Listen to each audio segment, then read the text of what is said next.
Amiche e amici di Solfatara News, bentrovati. Ogni giorno siete qui con noi, occhi puntati su un territorio che non dorme mai davvero. E oggi vogliamo partire da un dato che non è solo simbolico, ma concreto.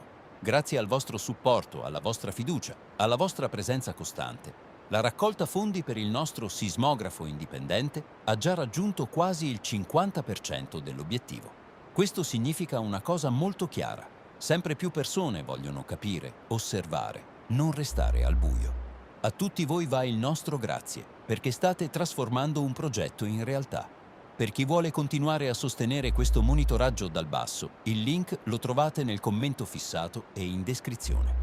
Ogni contributo è un tassello in più verso un controllo continuo, diretto e senza filtri di ciò che accade nella caldera dei Campi Flegrei.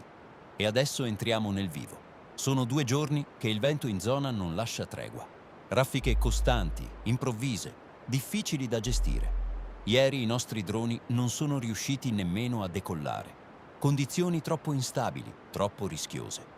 Oggi la situazione non è molto diversa, ma siamo riusciti a sfruttare un breve momento di calma per alzarci in volo.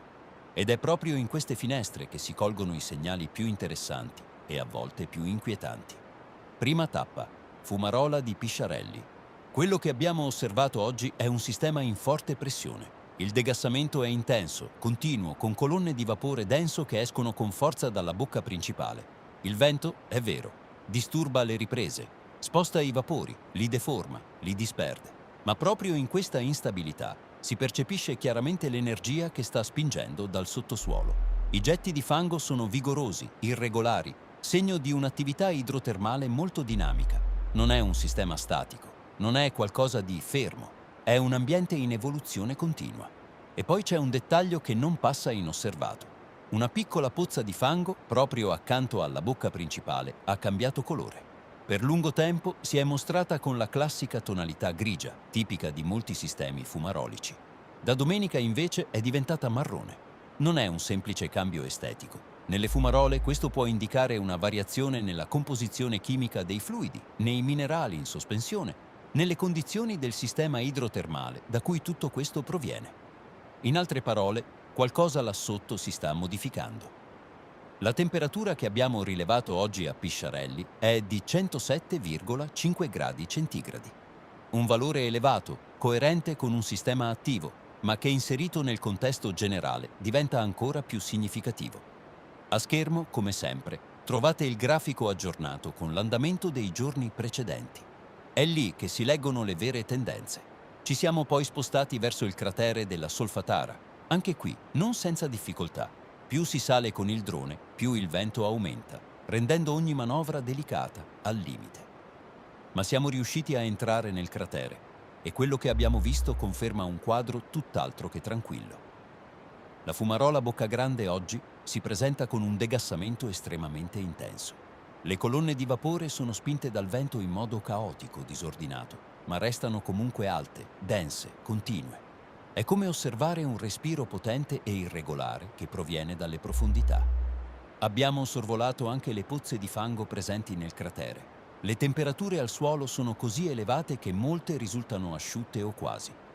Un segnale che indica un ambiente estremamente caldo, dove l'acqua fatica a permanere in superficie. La temperatura misurata alla Boccagrande è di 186,2 gradi centigradi, un dato importante che si inserisce in un contesto di attività persistente e significativa. Anche qui trovate il grafico aggiornato, perché è nel confronto giorno dopo giorno che si comprende davvero cosa sta accadendo. E allora fermiamoci un attimo a riflettere. Quando osserviamo questi fenomeni singolarmente, possono sembrare normali per un'area vulcanica attiva. Ma quando iniziano a sommarsi, variazioni chimiche, degassamenti intensi, temperature elevate, instabilità meteorologica che rende difficile il monitoraggio, il quadro complessivo diventa più complesso, più delicato.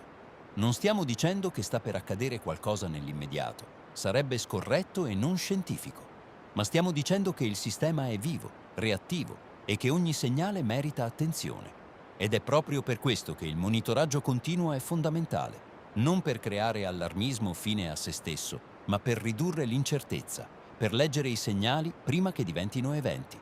Noi continueremo a essere qui ogni giorno, con i nostri droni, con i nostri strumenti. con i nostri occhi puntati su questa terra straordinaria e complessa.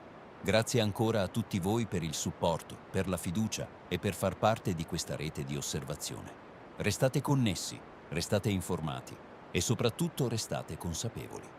Un grande saluto da Solfatara News.